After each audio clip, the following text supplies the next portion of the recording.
Ha, ertaga juda kuchli raqibga qarshi o'yin o'tkazamiz. Misr juda yaxshi terma jamoa. Ular 30 ta uchrashuvning ikkitasida mag'lub bo'lishgan.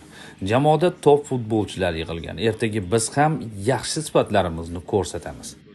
Bunday uchrashuvlar ikki jamoa uchun ham foydali bo'ladi deb o'ylayman. Terma jamoaga yosh futbolchilarni jalb qilmoqchiman. Hozirgi vaqtda imkon qadar ko'proq futbolchilarni jalb qilgan bo'lardim. Ularning mashg'ulotlardagi holati qanday, o'yinlardagi holat qanday, yigitlar bilan suhbatlashib ko'rishim kerak. Mening ro'yxatimda yosh futbolchilar ko'p, ammo hozircha 26 nafar futbolchilarni jalb qilish imkoniyatimiz bor.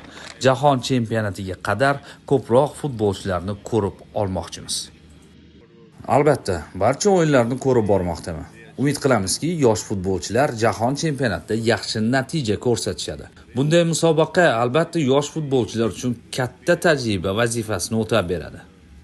Yigitlarga omad tilayman va albatta barcha uchrashuvlarni kuzatib boraman.